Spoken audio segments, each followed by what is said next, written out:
Hello বন্ধুরা, আজকে তোমাদের সামনে চলে এলাম একটা পুঁই শাকের রেসিপি নিয়ে। তো পুঁই শাকের রেসিপি কীভাবে কী করছি সেটা তোমরা দেখতে থাকো। তো পুঁই শাকের রেসিপির জন্য আমি পুঁই শাক আগে নিয়ে নিয়েছি, পুঁই শাক কেটে নিয়েছি সুন্দর করে।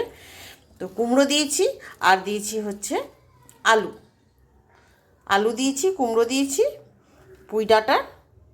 পুঁই শাক তো রয়েইছে, সেটা কিন্তু এমনি করব না বন্ধুরা, চিংড়ি মাছ দিয়ে করব। তো চিংড়ি মাছ এনেও নিয়েছি, চিংড়ি মাছ এনে ধুয়ে পরিষ্কার করে নিয়েছি, নুন হলুদ মাখিয়ে নিয়েছি। তো আগে কি করব, কড়াই বসিয়ে দিয়েছি, তেলও দিয়ে দিয়েছি, কড়াই একদম গরম হয়ে গেছে। এবার আমি চিংড়ি মাছটাকে সুন্দর করে আগে ভেজে নেব।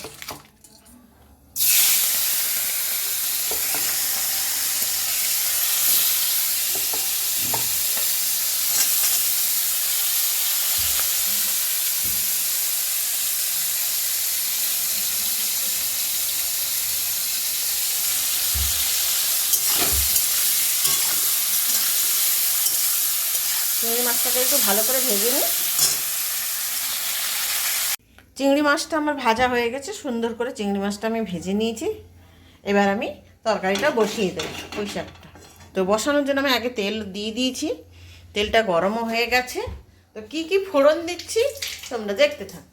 তো ফোড়নে কি দিচ্ছি প্রথমেই দেখো, 5 ফোড়ন আছে, আর হচ্ছে তেজপাতা একটা দিয়েছি, আর কাঁচা লঙ্কা 3 কি 4টে মতো দিয়েছি। আর দেবো কিছুটা পেঁয়াজ ফোড়ন।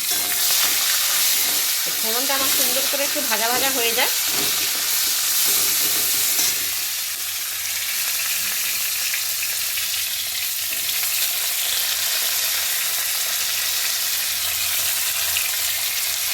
ফোড়নটা সুন্দর করে আমি ভেজে নিই। ফোড়নটা আমার ভাজা হয়ে গেছে। এরপর আমি কিছুটা আদা থেতো করে রেখেছি, ওই থেতো করা আদাটা আমি দিয়ে দেবো।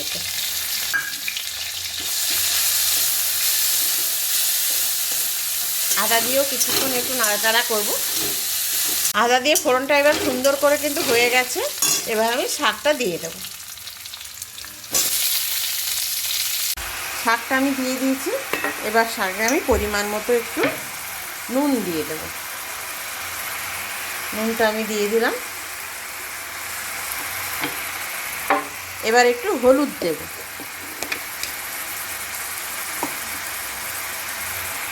হলুদটাও দেওয়া হয়ে গেল। এবার আমি এটাকে একটু নাড়াচাড়া করব। নাড়াচাড়া করে নুন হলুদটা ভালো করে এপিট ওপিট করে দেব।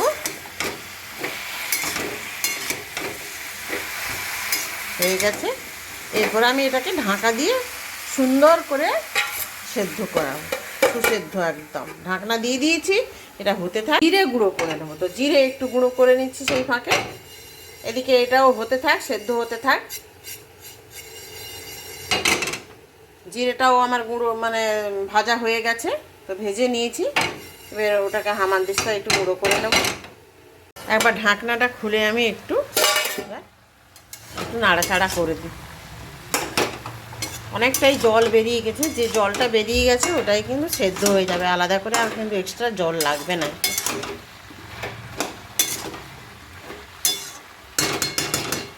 নাড়াচাড়া করে নিয়েছি। এবার আর একটু ঢাকনা দিয়ে দিই, হতে থাক।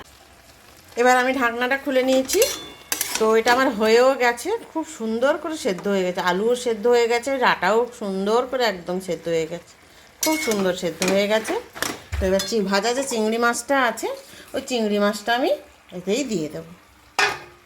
চিংড়ি মাছটা দিয়ে একটু নাড়াচাড়া করে আমি নামিয়ে নেব। তাহলেই আমার একদম পুঁই শাক চিংড়ি মাছের রেসিপি পুরো তৈরি। এতে একটু সামান্য অবশ্য জিরের গুঁড়ো দেবো। জিরেটা ভেজে রেখেছি, ওটা গুঁড়ো করে আমি দিয়ে দেবো। তাহলেই আমার একদম ফুললি কমপ্লিট। তো কার কেমন লাগলো একটু বলবে। অবশ্যই তোমরা একদিন করে খেয়ে দেখবে, নিশ্চয়ই তোমরা করে খাও আমি জানি।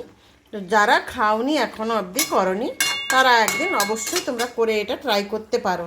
খুব খুব সুন্দর লাগে, কিন্তু গরম গরম ভাতে এটা দিয়েই কিন্তু খাওয়া হয়ে যায়। ঠিক আছে বন্ধুরা, টাটা, এখনকার মতো রাখছি। অবশ্যই জানাবে কার কেমন লাগলো। যদি ভালো লাগে নিশ্চয়ই লাইক কমেন্ট করবে। টাটা।